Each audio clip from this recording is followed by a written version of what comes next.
Welcome to the Land Use and Ethics Subcommittee hearing on March 3rd at noon. Great to be here. We have two bills that we'll be reviewing today, HB 59 brought to us by Delegate Carr and HB 716 brought to us by Delegate Mary Lehman. And we're going to start with 716, which is a bill reviewing the Patuxent River Commission and who the members are on the Patuxent River Commission. In statute right now, it names a number of different members, and Delegate Lehman's bill seeks to add several members. And I believe there's also an amendment. Kristen, do you want to take over and let us know what that does? Well, first, Delegate Lehman's bill adds one member, and that's the Patuxent River. Right, one member. Yep. And she did not submit an amendment to the bill, but just to make you aware, the Senate has Senate LUE Committee added a couple additional members, and that bill is currently on the Senate floor. So I start with those amendments, if that makes sense. Yes, please. Thank you. So yeah, so what this would do would, in addition to adding the Patuxent River Keeper, it would also add one individual representing an organization or unit of local government engaged in watershed management and protection and restoration, excuse me. And then it alters, currently in statute, there are two individuals serve on the commission that represent academic interests. The amendment would change it to one individual and then also add the president of UMCES, the University of Maryland Center for Environmental Science. Great. Madam Chair, can I ask a quick question? Yes, Delegate Love. Yep. Thank you. Kristen, the part about the local jurisdiction, is that specified in the Patuxent watershed? Oh, so are you asking about the new member that was added? Okay, that's one individual representing an organization or unit of local government engaged in watershed management and restoration. It does not specify the local jurisdiction from which they must be. I mean, I would imagine it's implicit that it would be in that area. Yeah. I'm just wondering if we should make it explicit. I agree with Delegate Love, and it probably should be a member from Calvert or St. Mary's County. I haven't talked to Delegate Lehman about adding the geographic designation. I think that she is good. My understanding, and please, Kristen, correct me if I'm wrong, is that she's fine with the Senate version as it is. But I don't know if you've heard as it is amended. I'm sorry. I haven't heard. Okay. Question. Yes, of course, Delegate Clark. In the original presentation and in some of the correspondence I've gotten from the River Keeper, I think they had a specific person that they were looking to add to that commission. One that that was on there before that wasn't reappointed. Is so that is part of that's a different amendment that's in the committee testimony that was submitted by Barbara Solner-Webb.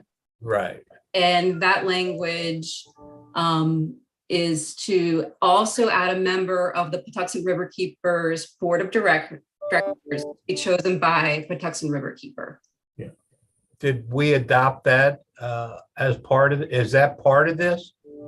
We don't have any amendments from any members of the legislature. So these are not in the Senate amendments, but that is what's described in the testimony.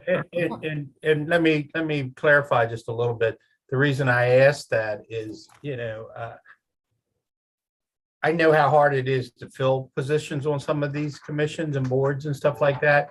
But yet, if somebody isn't renewed through a gubernatorial appointment, whether it's a Republican, a Democrat, or whatever, I don't know that we should go back and change commission rules and stuff like that specifically for one individual to be on that commission, no matter. Yeah. Now the River Keeper, that to me that makes a little bit of sense, that we would have the River Keeper on there. But it's a change, the Senate amendment that changes it from 35 people to 36 voting members is somewhat problematic. I mean, you could have a very 18 to 18 vote.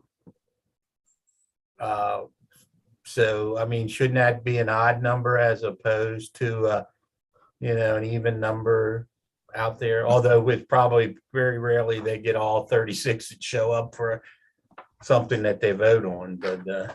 And we can also, thank you for raising that, Delegate Clark. I mean, if, we can also consider simply adding one of the two that the Senate, if we're going to deviate from what the Senate's done, there's no reason that, if we're going to deviate at all from what the Senate's done and it's going to end up in a different posture, then we can do whatever we want, right? So Delegate Terrassa.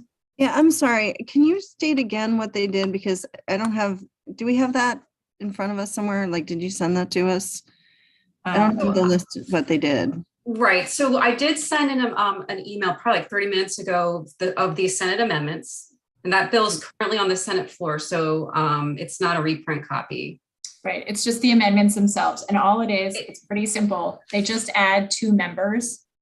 They add an individual representing an organization or unit of local government engaged in watershed management and restoration.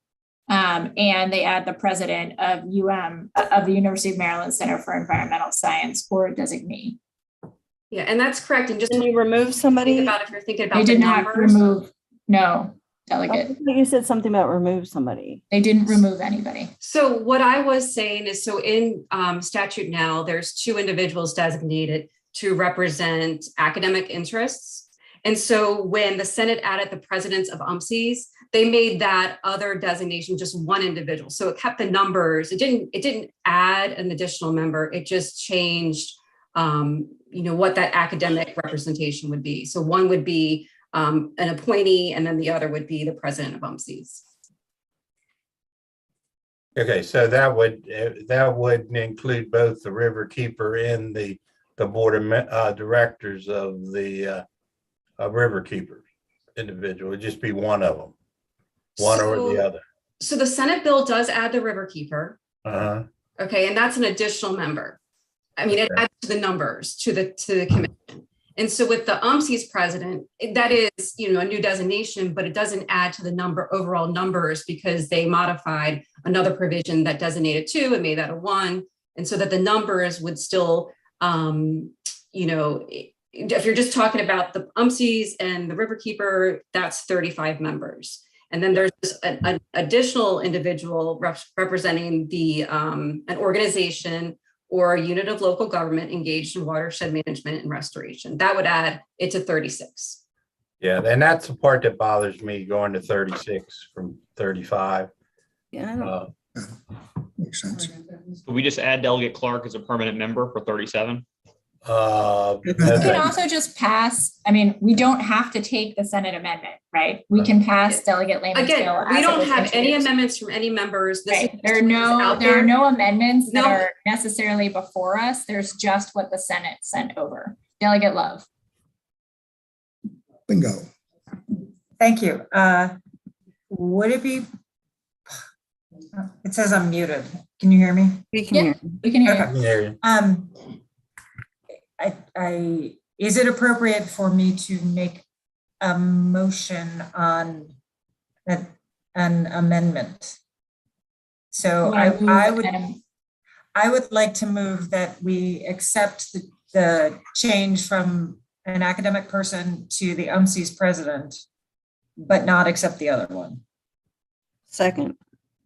Okay, all those in favor of that amendment, please signify by saying aye. Question. Delegate Holmes? Discussion. Yeah, I just want to make sure I do not want to omit the river keeper from this. And The river keeper will stay in. I'm just making sure. Yep. Fred Tubman's a great guy. That's the crux of the bill. Yep. I just want to make sure. Holmes. I just want to make sure. It's a good friend of mine. Okay, so that would just put the river keeper and the UMC president there. Yes, That's so correct. we will, And yes, that number would go to 35. right, Okay, right. I'm Okay. okay with that. The only other part. I second that amendment motion. All those in favor, please signify by saying aye. Aye. Aye. Any opposed? Okay, The bill has Okay, been now- amended. Delegate Tarasa, you still have your hand up. Do you have a question? Sorry, nope. Okay. Nope, I'm good with it as amended. One other question that I have, and I just want to fill out the committee a little bit about it. The head of UMSI, it says his designee. Do you think it would be beneficial if, because probably it's going to be his designee, that if his designee was a principal or a scientist or educator from the Chesapeake Biological Lab at Solomon's, who that do a lot of research in the river, as opposed to just any other designee he may come from University of Maryland College Park campus or something like that. Someone that has working experience of the river as opposed to just an environmental scientist that, probably doesn't Well, I have. think, yeah, and it's the University of Maryland Center for Environmental Science, not University of Maryland College Park. Yeah, well, environmental science, but that doesn't mean it necessarily would come out of Chesapeake Biological Lab. Right, but Which sets on the Patuxent River. I guess I trust the C's president to do this correctly. Okay, so, I don't want to micromanage. You trust him, Matt. That's good, because if he doesn't do it, you can next year you can hold back some of his money. If the C's president does not appoint an appropriate member, then we will come next year and tell them more specifically who they should be appointing. Yeah, and I'll be in your office requesting that. So I'm in the legislature. Yeah. There was one other amendment that I didn't mention. The Senate did change this to An emergency bill. an emergency measure. I noticed that. So, I mean, I don't it know. already goes into effect on June 1st. June 1. So Yep. I don't know that it really makes a big difference, frankly. I would agree. just leave it as is, given. I'm that I fine don't- with it now. I'm fine. Okay. All those in favor, or do we have a motion on the bill as amended? Motion on the bill as amended, Madam Chair. Second, Second. All those in favor of the bill as amended, please signify by saying aye. Aye. Any opposed? Okay, let's go to HB 59. This is Delegate Carr's bill dealing with local governments and registering, lobbyists registering and asking the State Ethics Commission to provide some guidelines, model lobbying provisions. And so today we have Dia Daly, our faithful legal ethics counsel, and Jennifer Allgaier, chair of the State Ethics Commission, here to chat with us a little bit about the bill. There is an amendment on the bill as well.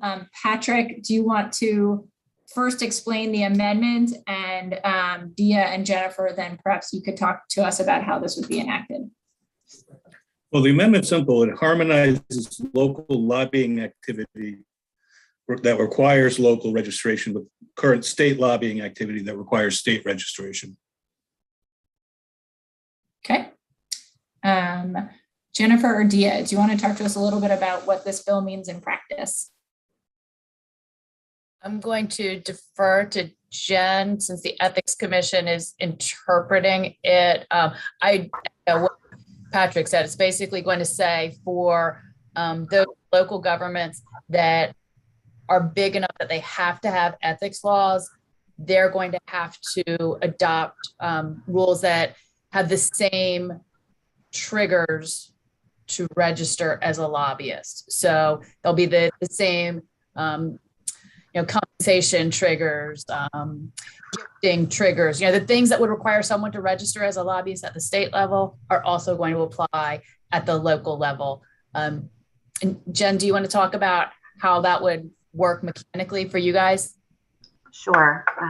Hi, everyone. Thank you for letting me address you all today.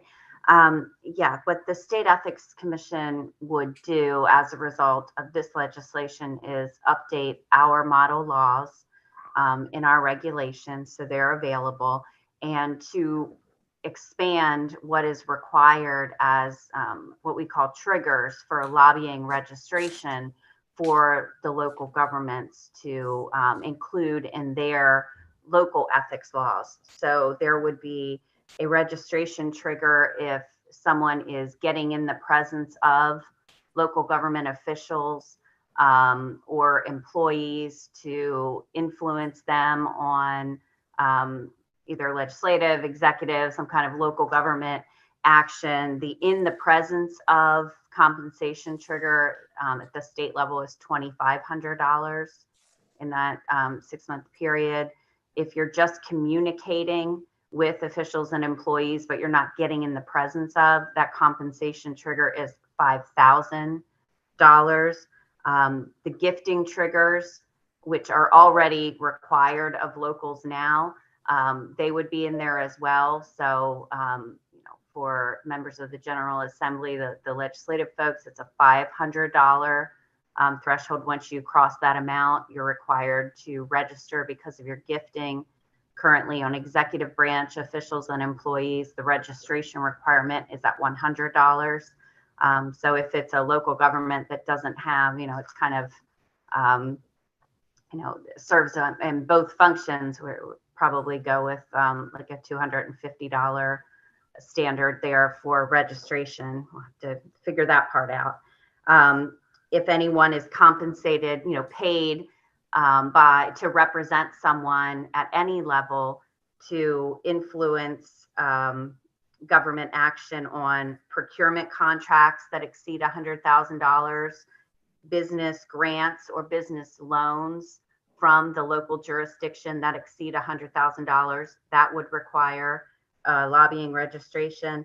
And then this would also include a grassroots lobbying trigger, which is if the entity spends $2,000 in that reporting period for the purpose of soliciting others to communicate with their elected officials on action, then that would also trigger a lobbying requirement.